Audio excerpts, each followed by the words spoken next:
going to start the meeting. It is 7:04 p.m. And we're going to do roll call. Crystal Jackson. Joanne Gotting. Pat Rismeyer. Okay. I know that Megan's not here. She had to go on vacation with her children, I think, because it's no school week. Right. But other than that, how have you been, Pat? Just great, thanks. You Pardon? enjoying your vacation? I am, thank you, yes. That's good, that's good, that's good. And you said you're not going to be here next month, right? Correct. And are you going to be here next month? Okay, so we will not have a DEI meeting for March. Okay, sounds like a good plan. Yeah, because we no, won't have a quorum even if Megan showed up. yeah, is a quorum 3 when the committee is 4? Yeah. That's what I thought. Yeah. Yeah. And are you going to be able to go to the matinee tomorrow? I am going tomorrow. Okay, so you are going to the Great. matinee. Yeah, That's great. I just couldn't be a host. I have to zip in with my lunch and Sure, go, it's but nice that I you'll will be do- there. Yeah, Yeah, Yeah. and that's what's important. Yeah. But when you get there, you don't want to mention that you are DEI because Violet's going to host it and Mhm. she prefers not to have us mention since we can't host it.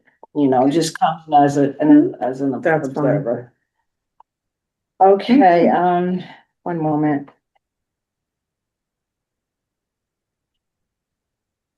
Oh, okay, so do we have any opening reflections?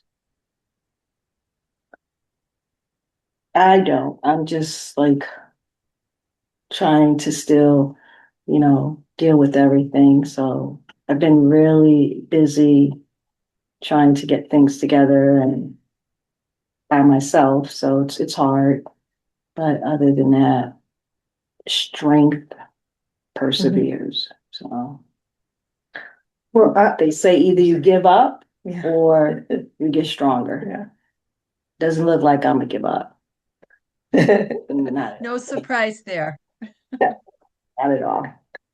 I would say that my reflection was when you clarified about acknowledging achievements of African Americans, I really enjoyed looking up and reading, particularly people whose names I did not know, because there's a lot of mention of people that we know, but people who did important things who I didn't know. And I just found that enriching. Yeah. Yeah. We can get to that when we do the Oh, yeah, I have more to say there, but Yeah. that's my reflection, how I enjoyed that process. Okay. Yeah. That's awesome. Yeah. And that's why I Yeah. requested for us to do that because there's a lot that people do not know or understand the achievements of African Americans in society and what we have accomplished because we're erased. And when you erase someone, you erase their accomplishments, you erase who they are. And Mhm. it's very fortunate that some have stayed, that they have put, saved a few and put them in books, but there's so much more, and there's so much more to learn. And, I could talk about it all day, and I could tell you there's a movie called Roots. Yeah. I don't know if you've ever seen that movie, but that movie was something else. I seen it when I was a child. And it really it showed strength, it showed how people were treated, and it just was like, and The Color Purple too. The Color Purple as well. It shows the same thing, but it was more black on black. You know what I mean? So it's a good movie to watch. I love The Color Purple. It's a movie that is going to live on just like The Wizard of Oz, you know. So we're going to review the minutes. I know you said, Pat, that there wasn't anything wrong with it. However, Joanne said that she did find a few things and she wants to mention it, so go right And I'm ahead. sorry I didn't have time to just email back. Mhm. Under old business, there's a mention of the resignation, but the resignation came to us by email on the 21st, so that's after they were at this meeting. So to me, it would be better to cross that out because they were still members during this actual January 15 meeting. This is under And you number said 4, number 4? where it says, No, because if you read what I said the Garings were to be at the COA on February 20th, 2026 to assist with the movie, the 6 AAA, and represent the DEI. However, they resigned. And what I'm saying there is that they resigned, so they're not going to be at the Right. meeting. but they resigned after, the minutes are to cover the meeting. But it doesn't matter if they resigned after. The point I was trying to make is, and then when you go on further to read it, it also goes on to say, Violet stated she will host the movie for February. So that's the point I'm trying to Right. make, that the movie is not going to be hosted by the DEI because we do not have anyone from the DEI because of John and Renew resigning. It's not a matter of pointing to when they resigned. It's the fact that they're not going to be able to host the movie because of the resignation. So whether they were still part of the DEI at the time we decided they would host the meeting, this is referring to them not being able to host the meeting because they resigned, and now Violet has to do it. So that's why it's put that way. I just understood from reading about the minutes and all that, that what go in the minutes is what actually occurred in the meeting on January 15. Well, I This needed to occurred explain after. it. I need to explain why Violet. So the people who are or may watch it that will go to the matinee and see Violet there and no one from the DEI hosting it, this is what will explain it. Because if I did want to get into the fact that, you know, they resigned, this and that, I would have included that. But my whole issue, my whole reason for putting that small paragraph, those few lines, is to explain the reason why Violet will be hosting it. And then when you read on, it also explains that we will not have a March movie because of the fact that we don't have anyone who's going to be able to present it. So to me, I understand what you're saying, that this is supposed to represent what happened at the meeting. Exactly. But I didn't have time, or I did not want to take the space to include what happened at that last meeting, when right now what's more important is explaining why no one is going to be there from the DEI. That was my whole reason of putting it in there as that. So I think we could let that go now, and we can move on, because it doesn't make sense to continue on the same subject when it's explained the reason why I did put in there why we did that, why Violet is doing it, because they resigned.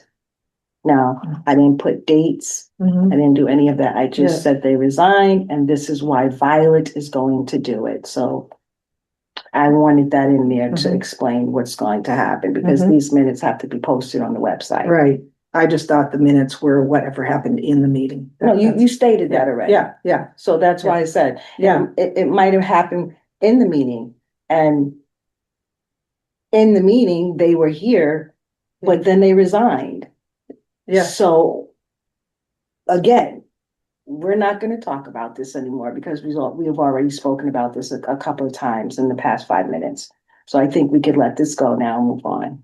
Okay, then this statement here, Joanne stated neither her nor Pat will be at the matinee on 3/20. Because that's what you said. And I got this information from the video. And you also said in the video that you are not going to be at the matinee in February. That's why I asked you now. Yeah, I did say, well, in any case, what I understood is that I said I will not be able to host, but I'm planning to come for my lunch break.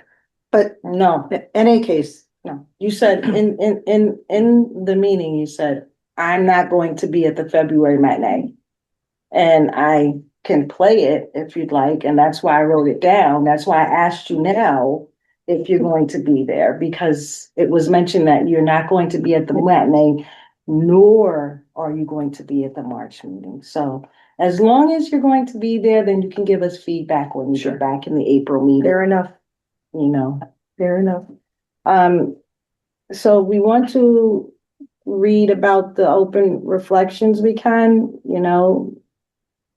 if anyone would like to read that. What I like to do is I like to read the minutes. Even though it's been a different process and we have the agenda, we follow the agenda, but I really like to read the minutes sometimes so people can understand, what happened just in case they didn't see it last time. So for opening reflections, I had asked if anyone made any New Year's resolutions or can reflect on anything that's happened. And that's when you reflected on the person that explained the Martin Luther King Day. And it was like the first year, which is awesome to be involved with that. Like the first year that it happened, and to be involved with someone to explain to you what it meant.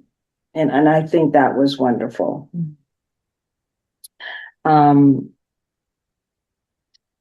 I spoke about positivity and gratefulness entering in 2026 and accepting the trials and tribulations that may come with it. And Ray New also mentioned how 2025 made her realize how precious each day is and life is meant to be joyful. Megan spoke about how to take a more proactive route in life and in the community, despite her obligations as a parent, therapist, and a teacher. So she's looking to put out more than she is now, because she would like to help and present more to the community. And her plate is really full. As she stated, Yeah. she's a therapist, she's a know. teacher, she's a It's- mom. So her plate is full. And for her to say she'd like to do more is really a true judgment of her character. And I really appreciate the fact that she's willing to extend herself like that. It's something that a lot of people don't do. They just decide, no, I can't deal with this, so I'm leaving. And then we come to Joanne and let Joanne talk about Joanne. Well, that I really enjoyed going to see the Nutcracker from New York City.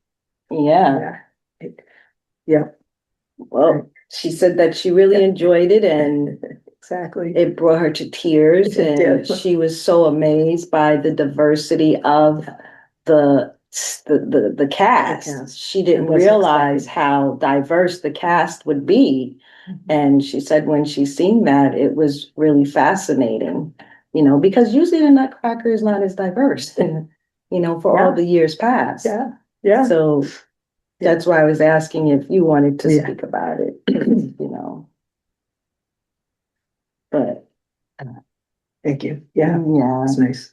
Yeah, you and your daughter and your husband went, and it's just like when I went to see the show that my brother paid for, and it just was wonderful, and I can relate to how happy you felt and how appreciative you were to see those tickets and to get there. That's amazing. Yeah. So do you have anything you want to add to? Nothing? Okay. No, thank you for asking. Sure. So we reviewed the minutes, and Joanne said that she has some. Do you have any more amendments you'd like to add, or was it just that one? No, I mean, I thought it'd be nice to put Amy's last name, but that's not, it's okay. I didn't know her last name. Yeah, it's Lanham. Yeah, I didn't know her That's last okay. name. So Yeah. obviously everyone sees she's not here. Yeah. So I tried and tried and tried. I even spoke with Anne to reach out to Amy about coming, and I received no response at all. So, you know, she's not here, but I did get in touch with Elizabeth.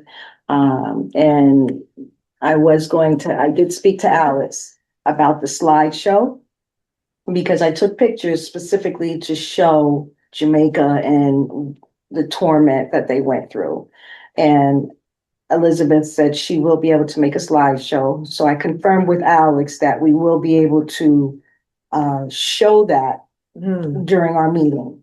So, which is good. We can have the slideshow, and I took some pictures, and it's a lot, Yeah. it's sad.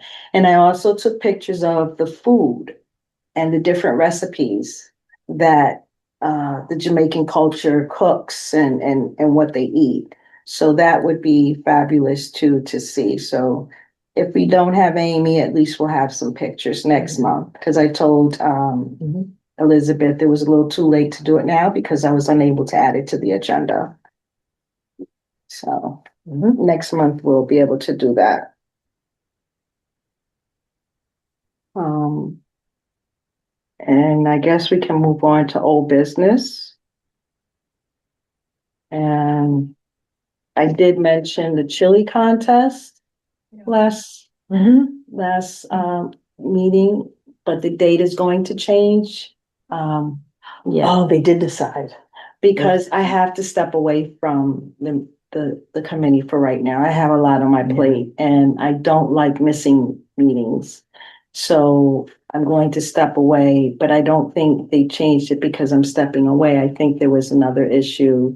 And that's why they're going to change the date. We haven't come up with a different date, just of yet, Oh, okay. but it is going to change. So hopefully, it's going to be a lot warmer, which I think played a part in a lot of people not wanting to come out because it's being so cold and so much snow that it's not a time where people are willing to bring and have a crock pot to tag along with them. And it is, so I think when it's warmer, people would like to come out more, and we might have a bigger crowd. It's our first chili contest, and I would love to see this go somewhere and, be an ongoing thing every year. Yeah. So I think the first one has to set the tone, and it has to be really something that is worth going to. Right. Yeah. So the movie that Megan mentioned, I saw the movie. I think I mentioned it to you, Pat. I didn't like the movie at all. It was very disheartening. It was sad. And I just couldn't believe that, yeah, no, I couldn't accept that. It was a very bad movie. So then I sent another movie to Megan to review, and it was about a Japanese woman, and in the 60s, and she was an activist, and she fought for a whole lot of people and women's rights and everything. But by the time Megan had gotten back to me, it was literally the 30th. So we couldn't add it on to March, which we're not going to have it anyway. So, and Violet said we don't have any more after March, Right. not until October, correct? I think that's right, Crystal. Right. So, I mean, Okay.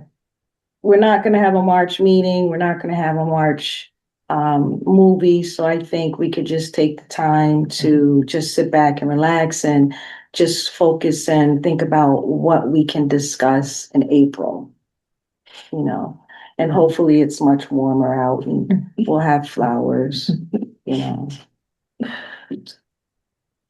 Yeah. So, That was new business. I mean, if anyone has anything to say, please speak up. You know, it's old business. Mhm. So the collaboration with the community and the town's co-sponsor Mhm. for the 2026, Hadley's World Fair, but of course I want to change the name. I haven't, I have been going through a lot, so I haven't had time to reach out to anyone. Yeah. I mean, literally, I've been focusing on what's going on and what I have to do. So I haven't had time to reach out to anyone. And again, this is a committee. So if anyone else can reach out to someone or has an idea, you know, please bring it to the committee so that we can discuss it. Mhm. And, it's going to be an homage to the Hadley World's Fair, but I think it's going to be a lot more inviting and inclusive of children and elderly, as I stated previously. Um, um, that was A, and now we're on old business B. The film AAA will be held at the Hadley Senior Center Friday, February 20th from 12:30 to 2 p.m. And of course, as I stated, we will not be hosting that movie. Mhm.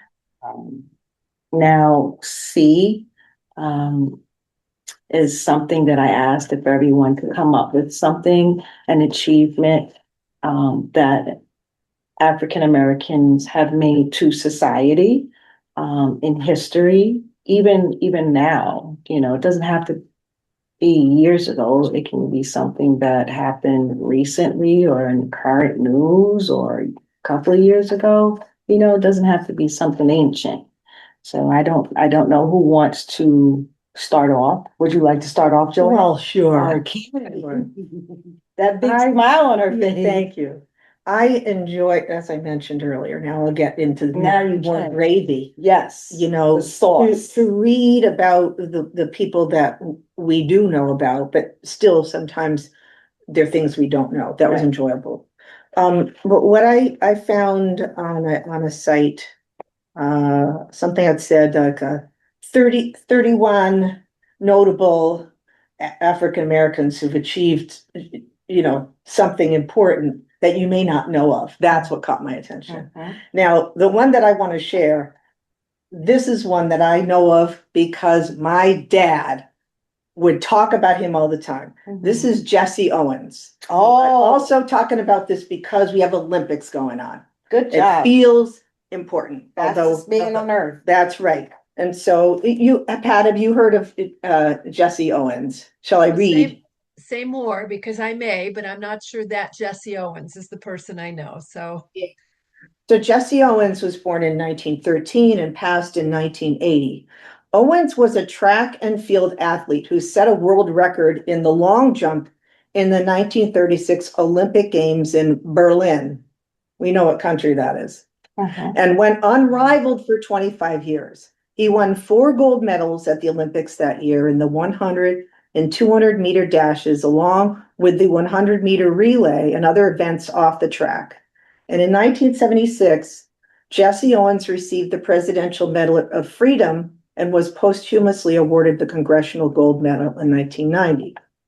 So I'll also note that the 1936 Berlin Olympics, famously used as Nazi propaganda to showcase Aryan superiority, were defined by the sensational performance of Black American athlete Jesse Owens, who won 4 gold medals. This totally destroyed their, superiority claim. Mhm.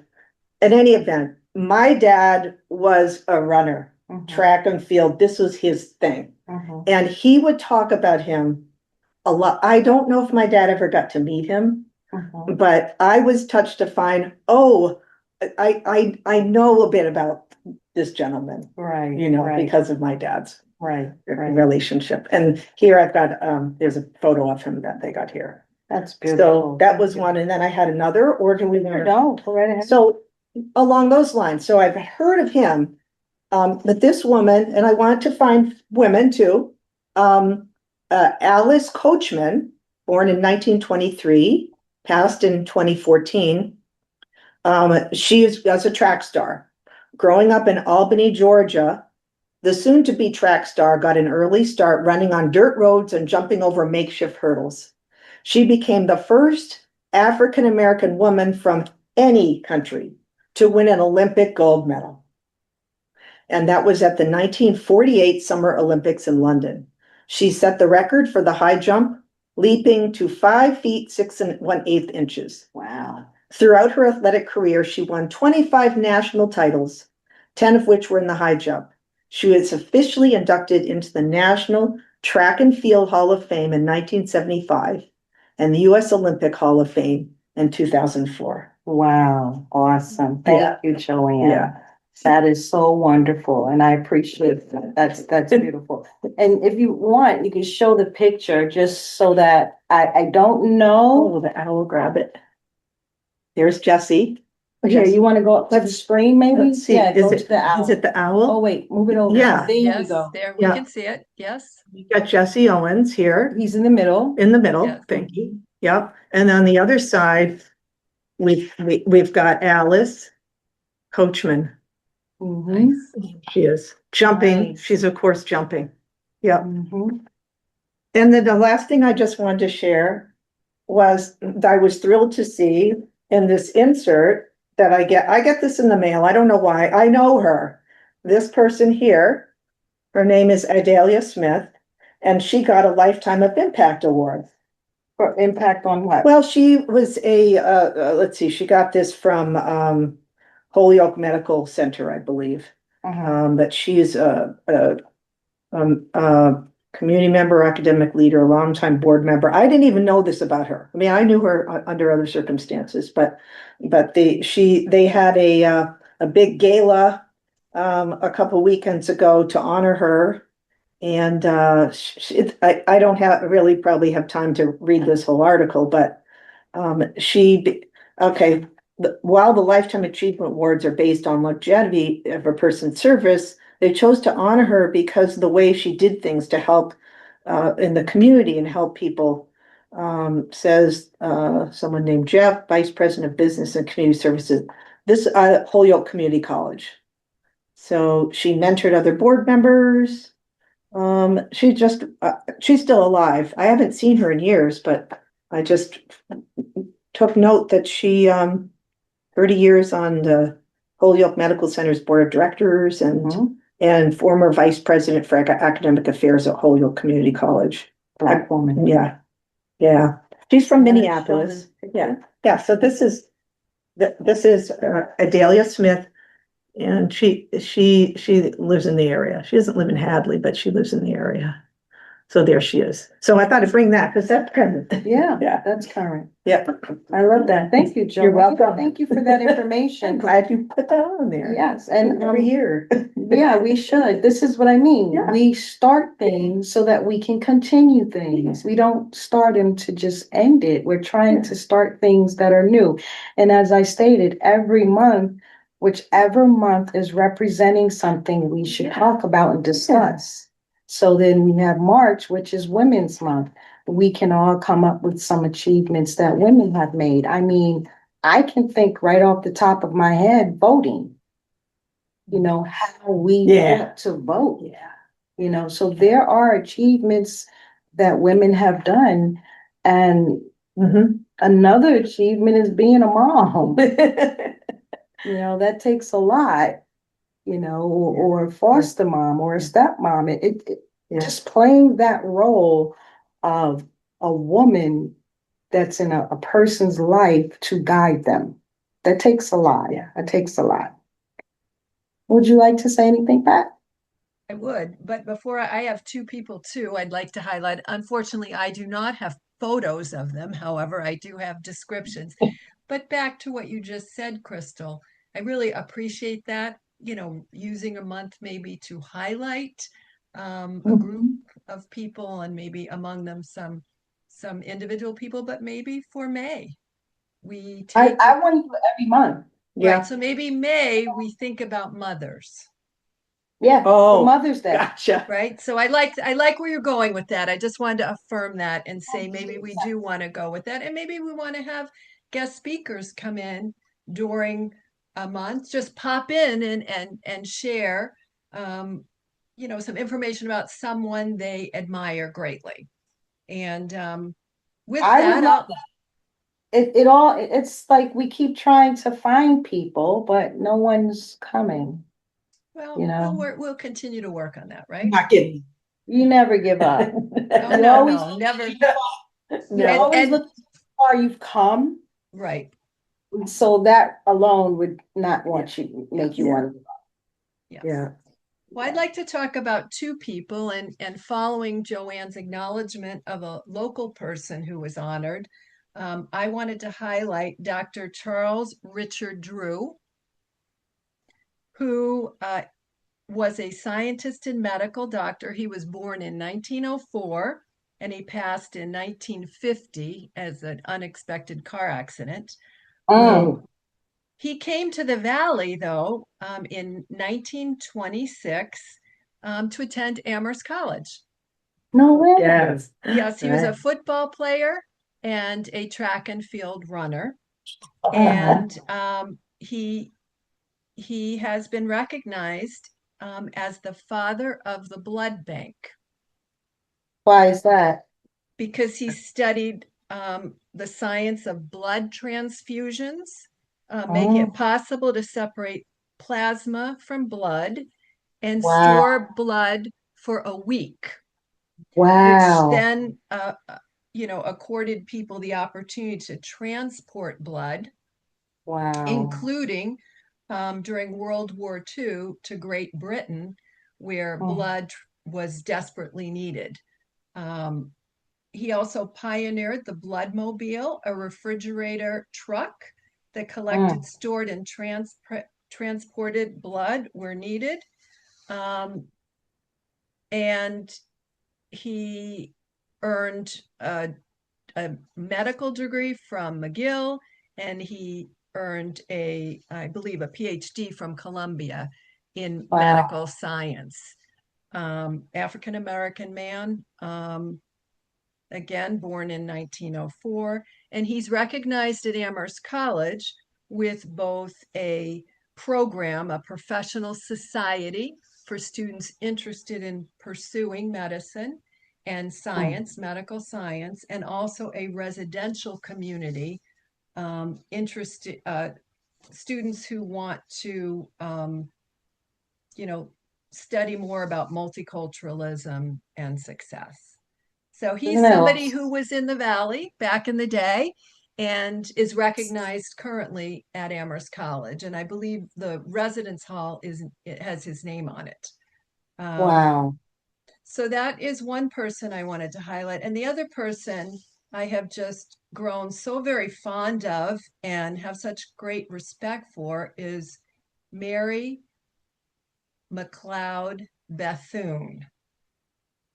Now, Dr. McLeod, who preferred to go by Mrs. McLeod because she had honorary doctorates and she wanted to allow people who had gone through the academic process of earning it to have that title. But she had several doctorates. She was born in 1875, and she was one of 12 or 13 children, the youngest, and her parents were enslaved.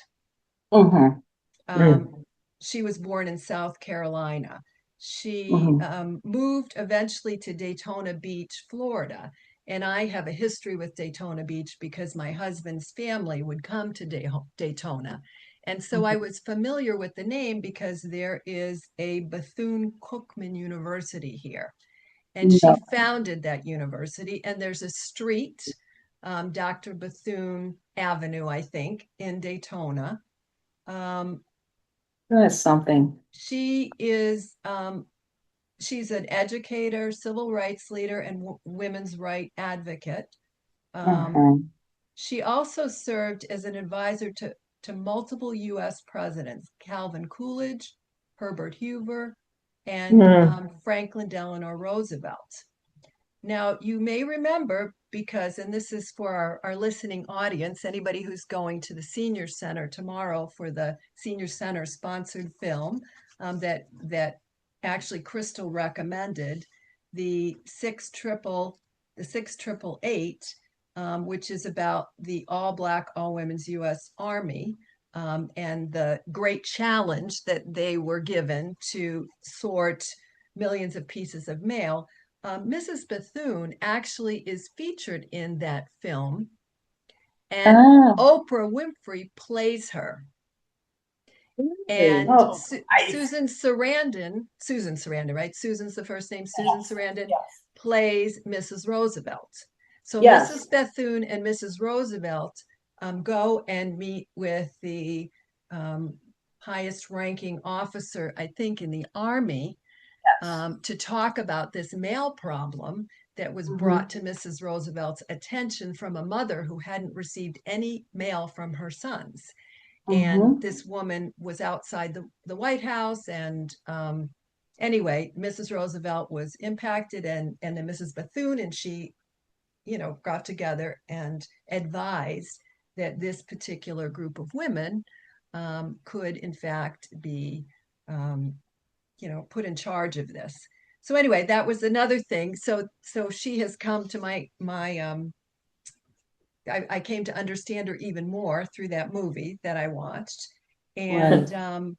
And then also there is a fairly new book, 2020, the movie is 2024, and this particular novel, The First Ladies, It's blocked out. We can't see it. you No, can't. Put oh, it in front of your face. there we go. Yeah, oh, there you are. Oh, down some, Oh, you were, down some. Yep, right there you go. right Oh, yeah. Yes. So it's Yep. Marie Excellent. Benedict and Victoria Christopher Murray, the First Ladies. Yes, it's a Oh. novel. It's historical fiction, and the writers work together to describe the relationship, the professional relationship between Mrs. Roosevelt and Mrs. Bethune, and Wow. their impact on the Oh. country, basically. So Mrs. Bethune was a very highly regarded, and I admire her so much. I mean, she's an educator. I admire that. She also was so responsive to the needs of the community in Daytona. She found that the parents of the children that she was teaching didn't have health care. She organized to start a hospital for Black families, children, parents. She also advocated for beach space in a very segregated time in our Yeah. history. That beach is named the Bethune Beach. Mm. There, as I said, I think there are streets named for her, and there she has a statue in Washington D.C. as well as in Daytona. And as I said, she has honorary degrees, and she did all sorts of things. I mean, she was a Right. representative to the development of the UN. Mhm. She was a woman, a leader, a very strong leader that, and back to the movie, at the beginning of that movie, when the young women are going, to their place that they're going to be trained, a couple of the Southern women mention Mrs. Bethune, and one of the women in the movie, who's I think the one from Philadelphia, doesn't know who she is, and the woman says, "How could you not know who Mrs. McLeod Bethune is?" Because she Mhm. was so respected and Yes. well known in the South. So anyway, Mhm. those are my two people that I didn't know as much about as I definitely do now. And Yes. I think it was just a great assignment, Crystal. So thank you. Yes. And just to touch on that, by you researching now, you have great admiration for this woman that you knew nothing about. Right. And Yeah. when you look at the timeline that this happened, you can just imagine the fight Yeah. that she had to do and where she had to place herself. Because as you said, she was born in 1875. So just imagine all of the racism she had to go through, but she persevered and she kept going Mhm. regardless. Right. And I'm Yeah. quite sure it was intense. Mhm. It was very intense, but she Yes. made it happen. And look at the accommodations. This is 2026 and she's being recognized and spoken about. Mm. So as long as we keep her name alive, she will still live on. And when you spoke about Dr. Charles Richard Drew, separating blood from the plasma, like how intricate is that? Yeah. How detailed is that? I mean, for someone to literally come up with that and to separate it, make it possible to transfer it, not something selfishly, but to help others. Right. And that is something that really I didn't know that. And it blew my mind to find out that this man took his time and his energy and his life to do that in such a short time, because as you stated, he passed in 1950. So, he was only 46 years old. And that goes to show he was only Wow. 46. So this must have happened in his 20s, because it takes a long time to do these things. This doesn't happen overnight, you figuring it out and doing it. It takes a long time. And then again, in the time frame, 1904, I'm quite sure people denied him and told him he didn't know what he was doing, but he persevered. And that's one thing about my culture that I can say for some of us, that if we are if we know that something needs to be done to help others, we will do it. And if it's something that needs to be known, it will happen. So there's a lot of negativity surrounding African Americans, stigmas, but there's also good things. And that's why I wanted this to happen, Sure. because I wanted people to understand the accomplishments of African Americans. And my story would be about the open heart surgery. The Uh-huh. first Oh, yeah. African American man, he is the one who discovered how to do open heart. And I have him on my phone because I didn't print it out. I didn't Okay. have a chance to do it. His name is Dr. Daniel Hale Williams. He was born in 1856. He passed away in 1931. So again, you look at the time, Yeah. 1856, around slavery. Okay. And here we have this Black man who is a surgeon. Now, just to imagine what he had to go through to become, because as Okay. you know, in the 60s, that's when we integrated schools, Black and whites together. So imagine what he had to go through in the time that he was to become a surgeon. And he was the first African American who performed one of the first successful documented open heart surgeries in the United States in 1893. So this was something. He repaired a pericardial sac wound on patient James Cornish at Chicago's Providence Hospital without modern tools, because they wouldn't give it to him, or antibiotics. So he made sure that he utilized what he had, and this person did not get infected or have any downside from the surgery. The surgery was a success. And I mean, it goes in to say what he did, the sac surrounding the heart, in a time when such surgeries were considered impossible.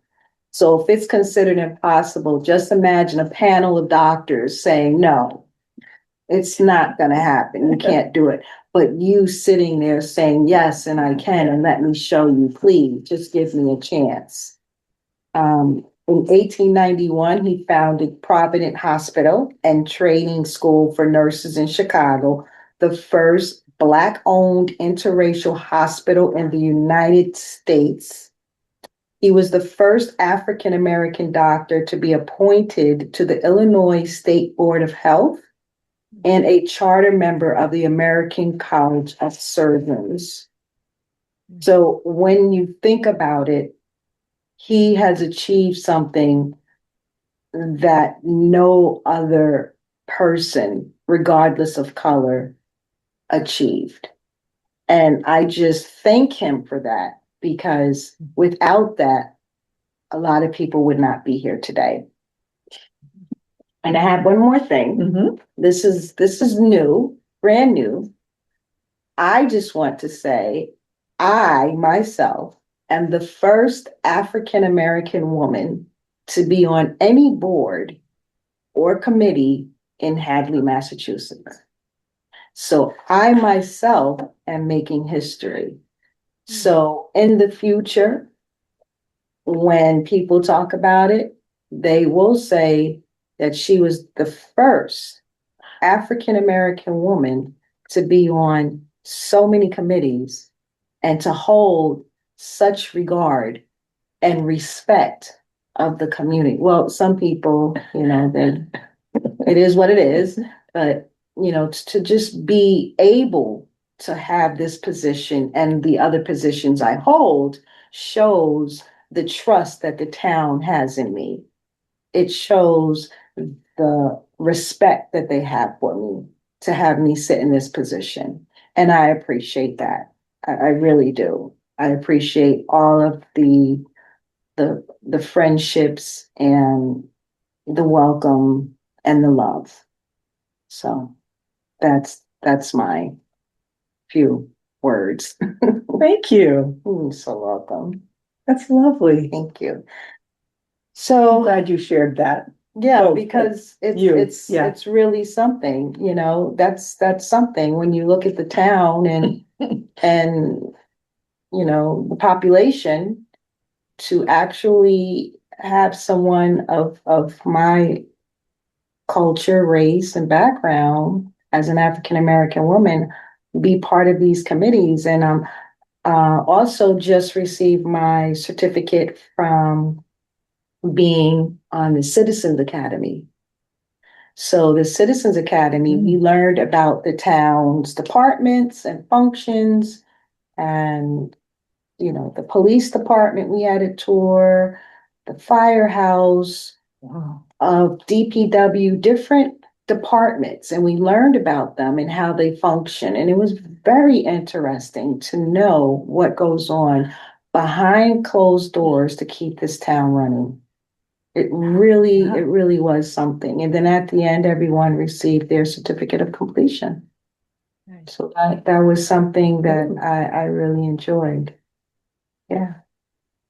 So I appreciate you guys for doing that. I really do. Thank you so much for doing it and actually coming up with people that are not just, oh, Barack, he was president. Right, right. Someone that made a difference. I mean, Barack made a difference because he was the first Black president, but you guys brought up people that actually made a difference as far as, the Yeah. plasma, as far as Jesse Owens and the woman. Yeah. I mean, especially during the Olympic time, to let people know that this has happened. We were in the Olympics and we did very well. Yeah. We may not be too many now, but we did very well, and statistics show, history shows. Crystal, may I say one more thing about this? Sure. I think for me, what has become clear is history that's not taught and hidden, the contributions of, in this case, Black Americans, African Americans, and how it's not part of the educational system. And this is a small thing, but it's something that was shocking to me that I read just last week. Do you know who the designer was for Jackie Kennedy's wedding gown? Oh, I don't have the name, but I just read about this Anne person. Lowe. an Mhm. African American designer. See And you know that? how many photos there are of that beautiful dress? Yes. Mhm. Always see that beautiful dress. And all these years, I never knew who designed it. I never thought. I probably thought it was a Paris designer. She came from quite a bit of Yeah. wealth herself, her family. Uh-huh. And no, she was never acknowledged. Well, she wasn't Nope. acknowledged for decades. Anne Lowe, and she became a well-known designer. But how is it? I mean, to me, and it's a simple example, but it's how Yeah. did we not know that? Because no one said it. It just Right. wasn't shared. She And it's wasn't acknowledged. exactly. And it's getting worse because now in Florida, they want to take all of the history out of the books. Yeah. So if you're taking the history of African Americans out of the books, the little bit that's there is going to be non-existent. And I know that there are a lot of biracial children, and they should know both halves. Yeah. Know where you're coming from. Sure. Know your achievements. Know Yeah. your history. Don't, you're biracial. You know one half of yourself. And as a child, it doesn't matter. We don't know. But as you get older, you start to feel half full. Mhm. And then you want to learn about the history, which Sure. is not going to be there any longer. So the only thing we can do is to continuously talk about it, to share it with people, share it with children, and just make sure that it's known and we try to keep this information going because it happened with the Asian culture, they took that out, and a lot of people do not know what the Asian culture contributed to the United States, you know, Filipinos and so forth. So it's not shocking at all, but I just wish it would get better, which it's going the opposite way. So if you have anyone that you know that will listen, just explain to them or have them watch a movie, to pique their interest. So this way they'd want to learn more, because it is going away and it's not fair because as you see, I'm a living person. I exist. Where did I come from? I'm African American. I had to come from somewhere and I wasn't a slave, and by the time these little ones get older, they're going to want to know, well, I didn't know we were that dark because they're going to be biracial. So if you're biracial and you're lighter and you happen to see a picture of someone who is darker with a larger nose and larger lips, you're like, well, who is that? And why do they look like that? And I look like this. What are you going to explain to them? What can you possibly say if there's no proof that we existed?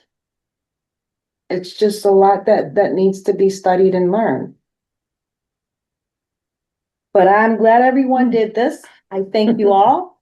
I Sure. really do, and I appreciate the information. And I am going to look up these people. Yeah. And I do want to uh, say, well, I don't know how I can phrase this, but um, I just want to apologize on behalf of me to Henrietta Lackey's family. Yeah.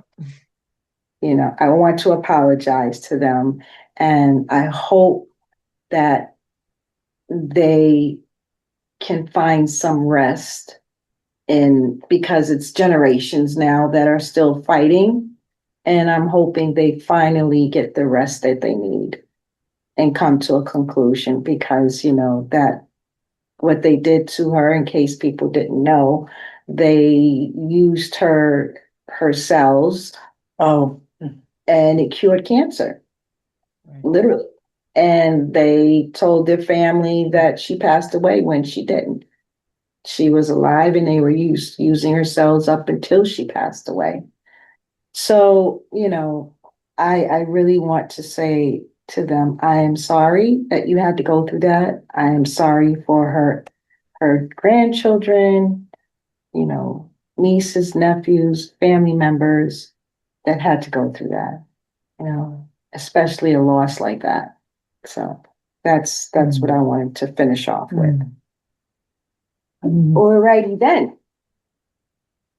So now we discussed already the Women's History Month and so forth, coming up with different things to do each month. I did put some examples down, like for March, we know is Women's History Month, and April is Autism Awareness Month.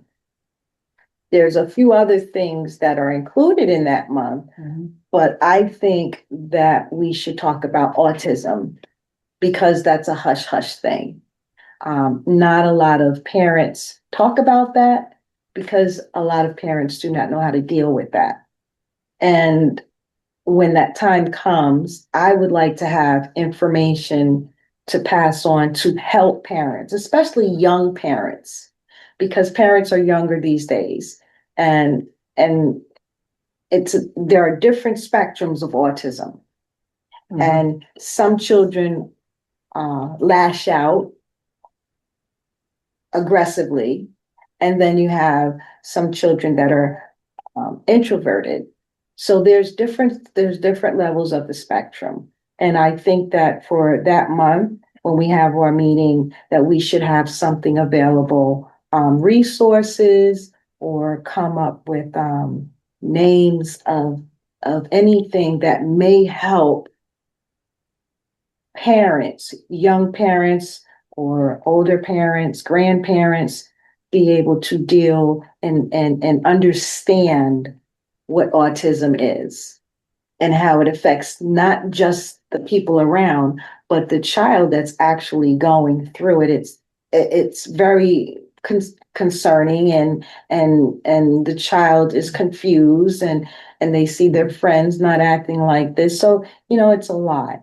So I would really like to have something for that month where we have information to help people. Could we reach out to someone who might have expertise and invite them to the meeting? Could we? I would love that. I would love that. I would love that. I don't know if it's someone at UMass. Right. I mean, did you want to take that task on, Pat? I will try, yes. Yes, I Okay. will try. So it will be for our April meeting, and can you remind me of the date? Oh, yeah. April, 16. Yeah, that April 16. I'm looking up, yes, Yeah. April 16th. Okay, I'll see if I can find someone and I'll get back to you, Crystal, okay? Thank you. And so Other we than, would have them come probably at like 7:15 or 7:30 and just give a brief right, talk. could And they be could two- do it virtually, right? They could do it virtually. Yes, of course, of That might course. be. And just like an introduction and like a basic educational, informational session, especially for families or Families, single parents, just grandparents, parents of children who have autism, and also the signs and symptoms, the early Okay. signs and symptoms to show that this child has autism. Because a lot of times parents mistakenly see that, and teachers as well, they see this as a child's behavior is bad. So I'm going to punish this child, and I'm going to put the child in the corner, or I'm going to take the child out of the circle. Where instead of doing that, why don't you see what's actually bothering the child? What is the child going through? Instead of punishing the child, you do not know. So teachers need to be educated, and so do parents, with the signs, the small, subtle signs from when they're young, so they Okay. can get the help they need early. Okay. And, someone who can talk about that and the symptoms, the signs, the resources to check on, because like I said, raising an autistic child is very hard. Yeah. Okay, And you do not have time to look for resources. okay. So All right. that would be And awesome. like Thank you. maybe like a 15-minute kind of talk and then a conversation with with us.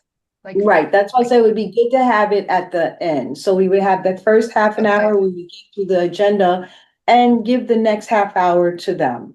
and what would that'd be like a 7:30 start time? 7:30 start time, yes. Okay, April 16th. All right, I'll look into that. All right, I appreciate that, Thank you. Pat. Thank you so much. And May we have Mental Health Awareness Month. We can discuss that in March, maybe, or April. We can discuss, well, not April, because we're gonna have the guests. So March, we can discuss mental health I think awareness. we were skipping March. Were we skipping our March meeting? Oh, we are. I keep Just forgetting not we're enough of skipping us. March. Well, then I guess for May, mental Maybe health. Yeah, maybe We we could, maybe we meeting, not me, maybe you could ask Megan if she could help with that. Yes, because she Mental is, She's right, a social worker, yeah, oh, Yeah. right? Just say, would Yes. she be able to figure out something to do for that meeting?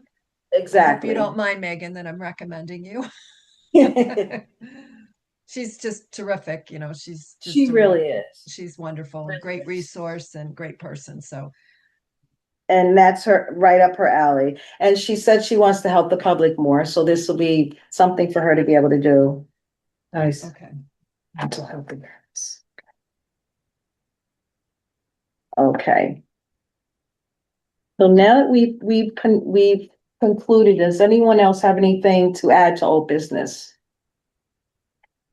Because we've done the agenda, we finished the old business. Mhm. Now we're going to go to new business. Now, we're going to talk about Gill's Auto Shop. Now, Gill's Auto Shop was in Amherst, and it was an auto shop. It was a mechanic auto shop. Thank you. Yep. They fixed cars. Not only did they fix cars, they had a great rapport with the town of Amherst. They were there over 20 years, I believe, and the surrounding towns would come to Gills more than anyone else. And, if you didn't have enough money to pay, maybe they would say, hey, I could put you on a payment plan. So they helped the customers and they told the truth. My first interaction with Gills was in 2021. And I had just gotten my vehicle. And it was a snowstorm, it was bad out, and I was going to travel to upstate New York, to Syracuse to see my brother. And I stopped at Gill's because the front wheels were shaky.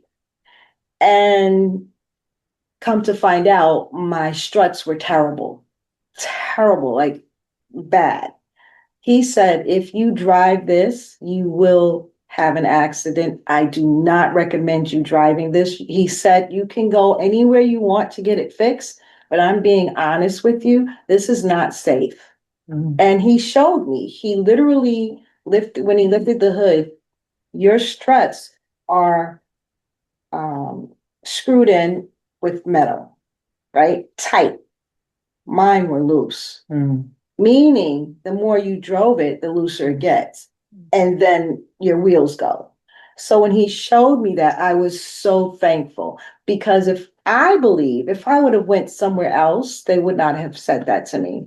They would have said, you're fine, go ahead. Because Gill's shop and the people who work there, they care about the people more than they care about money.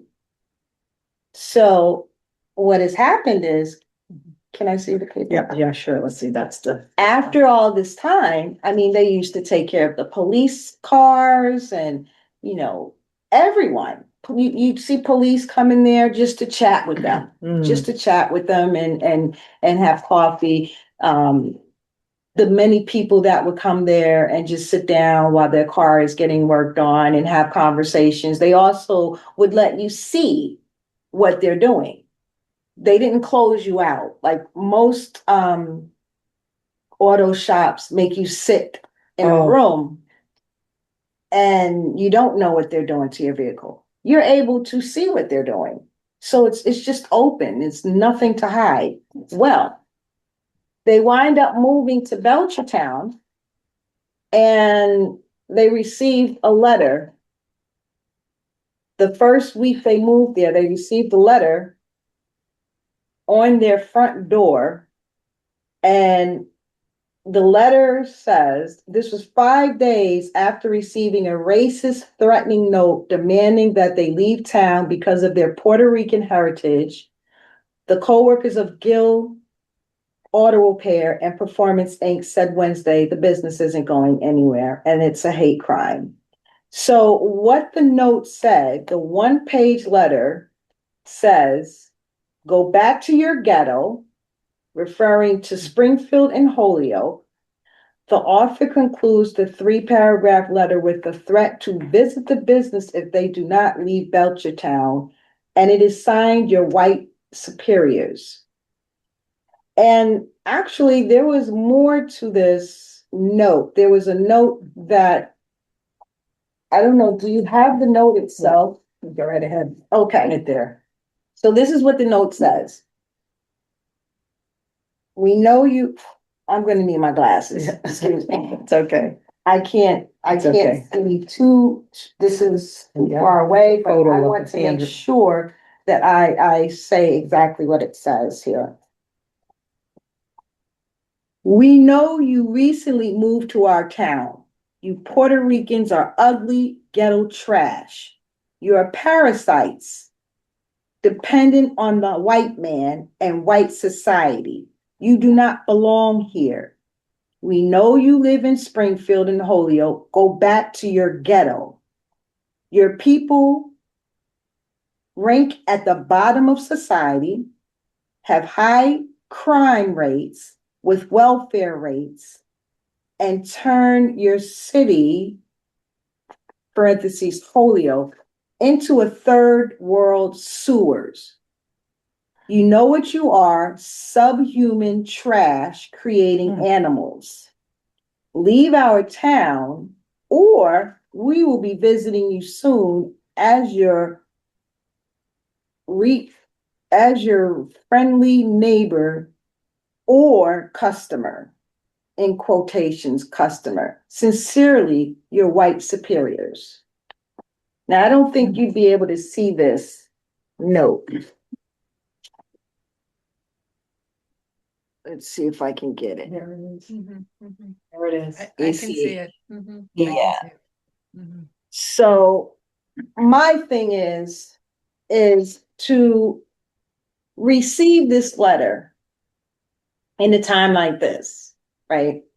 5 days, they just moved there, is it makes me so angry that you think you have the right to do this to a human being that you don't know. Gil's service, his auto shop being in Belchertown, will bring Belchertown, the community, more resources, more, more money. To do this to people that are so kind-hearted really is upsetting. And I'm hoping that the Belchertown police, they said that they're looking into this, which, they said they're going to look across the street, they're going to look at cameras. But I mean, it's still a threat. It's still a threat. And Yeah. it can be any race. It can be Asian, it can be African American, Spanish, any race that this person believes that they have a right to put this on their door. And it truly bothered me. So the DEI of Amherst and the district state attorney, if we come together, they said if there's a group that comes together to represent Gil and his shop and his workers, that they will stand beside him. And I believe that that's what's needed. You need to let people know that you're not alone. Because when they see that you're alone, that's when they take the advantage.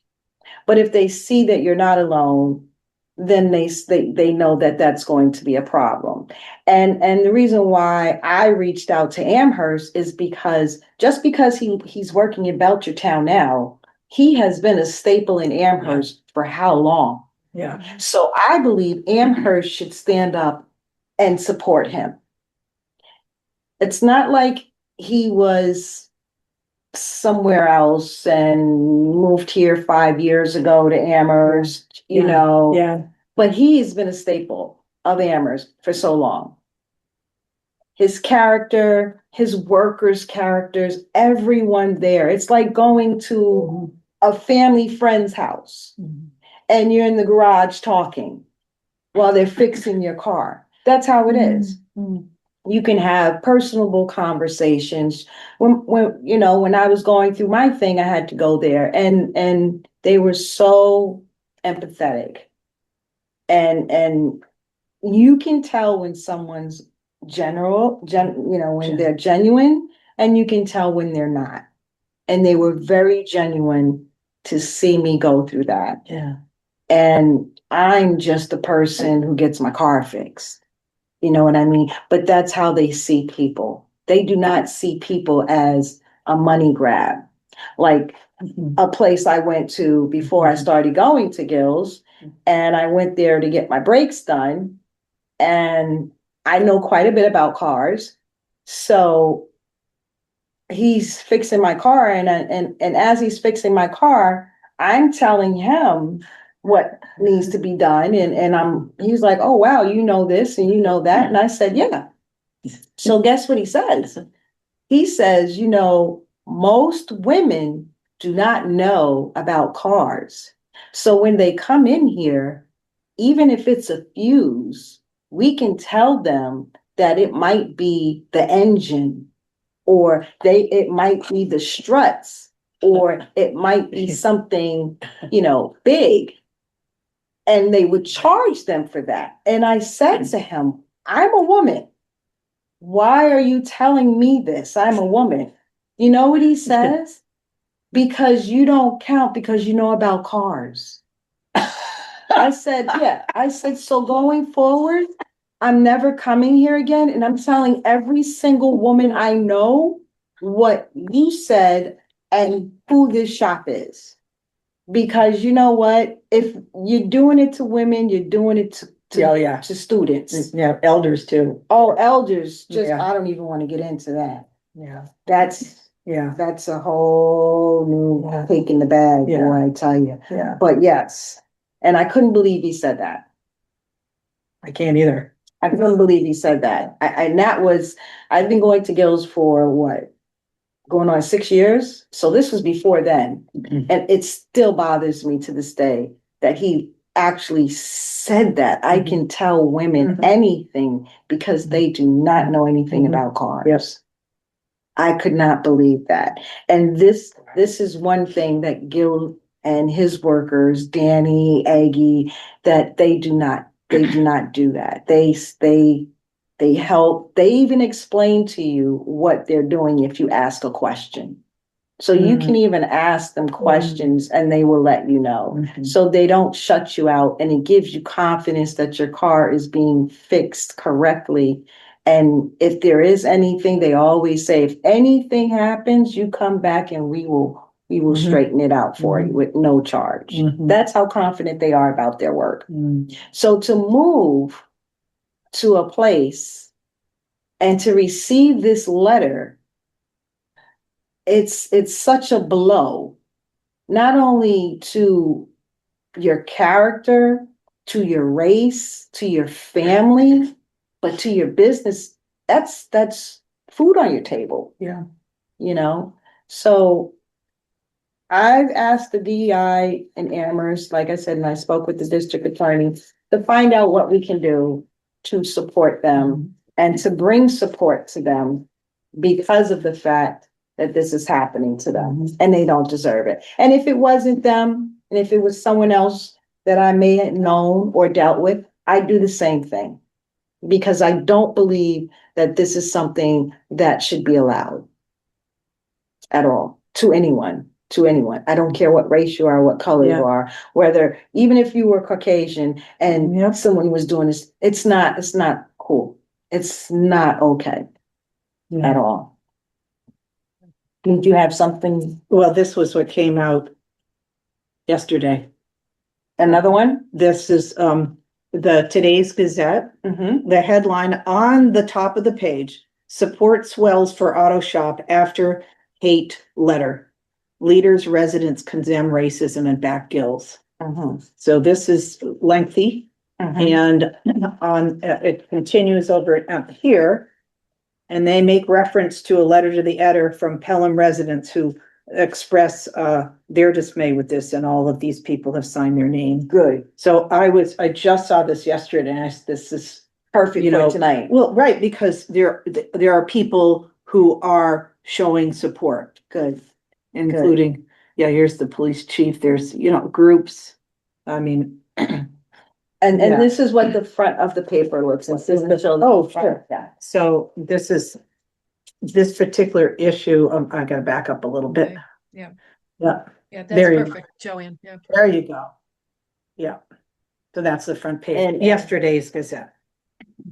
That is awesome. Yeah. And that's only with them. So imagine what Amherst is going to do for them. Imagine, because as I said, when I spoke to the DEI, the chair of the DEI for Amherst, she's looking into resources as well to do something to help them. So Yeah. it's not cool. And whoever did this, you mess with the wrong ones. You mess with the wrong ones. I find it angering that whoever did that is out there. Oh, yeah. I hope they could, but there are people around that harbor feelings like that. Oh, yeah. There are people Yeah. who harbor feelings like that will sit down and pretend to be your friend, Mhm. that will sit down and smile and laugh with you and joke with you. But in their mind, they're looking at you with such dismay and anger and hatefulness. And you just, I don't understand it because I'm not like that. Yeah. I like it. I love everyone, as you know. I try to make people feel comfortable, not because, I don't want you to feel uncomfortable around me, because that's how we should feel. We should all feel comfortable around each other. We should not feel scared, afraid, hateful, none of that. We really shouldn't. And now in this time and day and age, it seems like it's okay to feel that way now. It's okay to write letters. It's okay to band together because of you want to go against someone's color. Mhm. And then you have, like I said, you have biracial children, you have biracial couples. And, it's a lot happening that a lot of people are not accepting. And I'm very happy to see about this. I really am. Good. Sure. That's for my husband, so he saves them for me. I just didn't want this to show on. Sure, oh, perfect. Yeah. Did you have anything to say, Joanne? Pat, about? I just did a quick search, and I guess there is a CDEI in Belchertown, and they wrote a response. And I sent it to you. Oh, you did? Oh, that's what that was. Yeah. Okay, thank you. Because today I was trying to find, while I was at work, I was looking for the DEI in Belchertown, but I just didn't have the time to do it. So I'm glad you did find it, because now I can reach out to them. Yes, thank you. And maybe I can speak with Pamela, she's the DEI chair in Amherst. That'd be- We can all get together. It's a good opportunity to get together. I mean, terrible Exactly. reason, but a good opportunity to sort of join with other DEIs across the valley. I think that's great. Exactly. So, and also so we can all help each other. That's And right. not just one issue, but if we are all in one, it's a larger picture. You know, it's not just Hadley, it's not Mhm. just Amherst, Yeah, everyone yeah, in each town, each DI is together. So it lets people know that we have people behind us, yeah, you know. with us. Yeah. This reminds me to this issue. I'm going to connect it to what we talked about with Black history, but Mhm. the issue of we don't talk about the history, so therefore it isn't there, so we've erased it. Mhm. The people learn this kind of hate. Exactly. We are naturally born Yeah. one race, the human race. Mhm.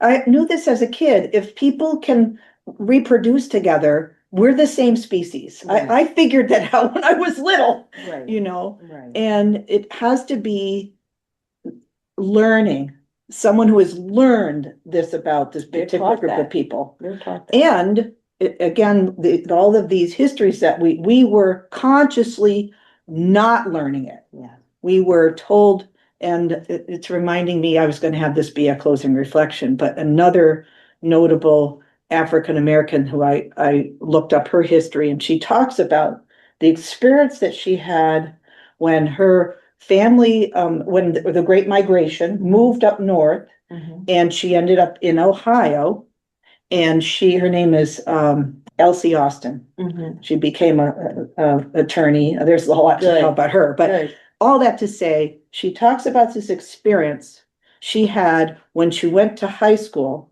and she's in this almost all white high school, Mhm. and she's the one Black in her class. And the teacher tells the classmates, we're going to have a session about the accomplishments of the different races in the world. Mhm. And she says, but the Black race has done nothing. She basically said, and these are all these white students Mhm. are hearing the teacher.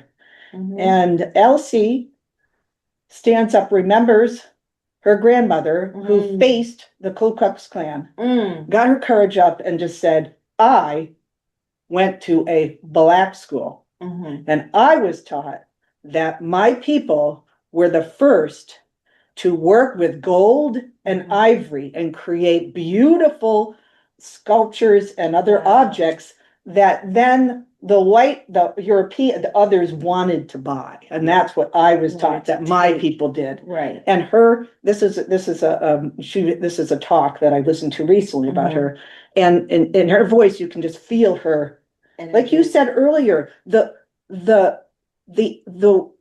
effort to have to go against this propaganda Yeah. for anyone who's not looks like me, Yeah. to be honest, Yeah. you know, is just tremendous. Oh, yeah. And she sat down. All eyes were on her. It was very embarrassing, but she held her great grandmother's vision of her courage to stand. The KKK did not kill her. That's a whole nother story. Right. But then she goes on to college. Now she's in one of very few African American in the college, and all of I think she said there were in her talk, 7 or so students, they were all women. And the professor takes them aside and said, I just want to make sure you know that you're not going to amount to anything. Mhm. So don't even try. Mhm. Well, after that person left, they all said to themselves, oh yeah, we're gonna all get honors this year. We're gonna achieve, and they did. And that teacher at the end of the year apologized. Yeah. This You is know one what? of those stories, you know, So it's taught. that what you just said, my nephew, he's in his 40s now. When he was 8 years old in school, a teacher told him, you are never going to amount to nothing. The Mhm. teacher told him that. Mhm. And he came home, told his mom, who's my sister, and, you know, she had to talk with the teacher. But for an adult to tell a child, you are never going to amount to nothing because you're Black, is like planting a seed, which didn't happen because my nephew wind up graduating high school, going to college, getting his degree. He owns his own business now. Yeah. So she tried to do that and it didn't work.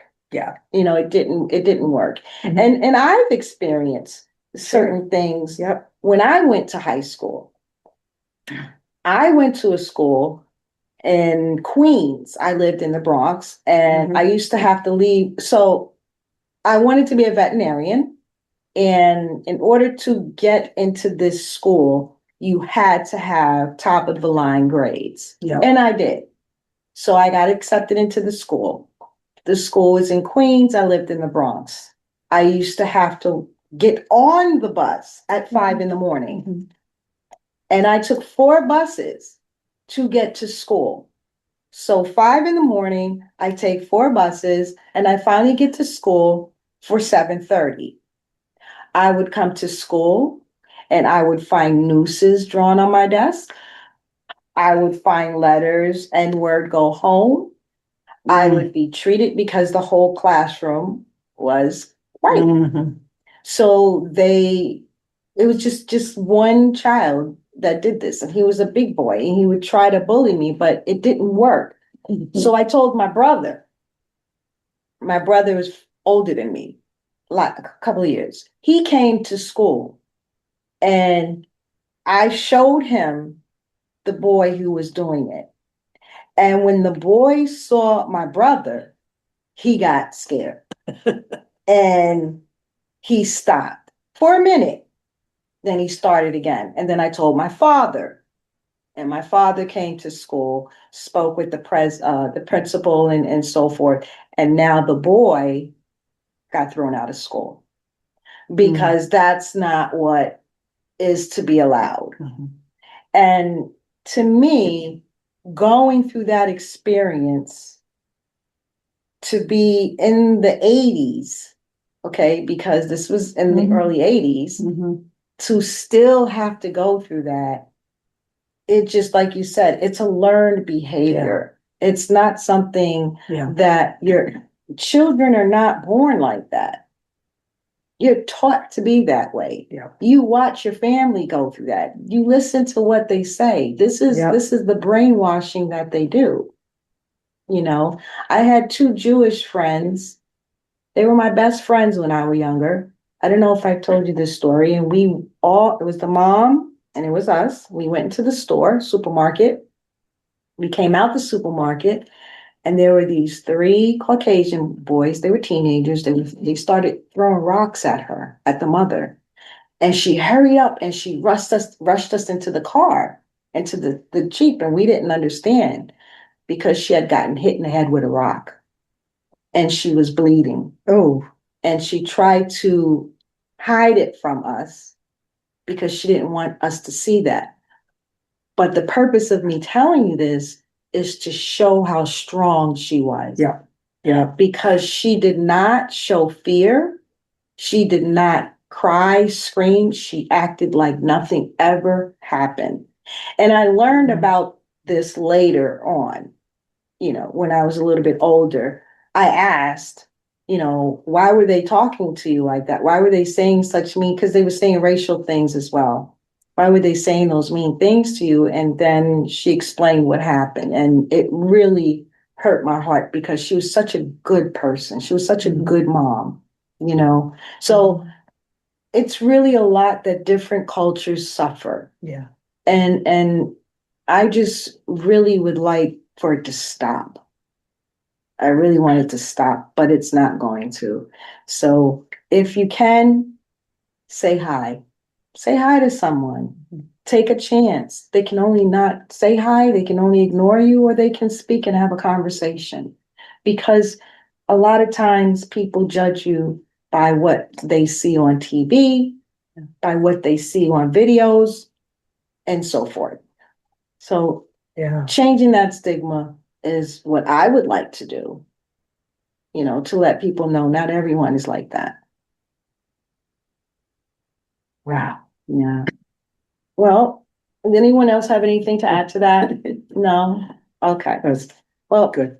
the open agenda, I mean, I don't have anything for the open agenda. Do you, Joanne? I do not. What about you, Yeah. Pat? I do not.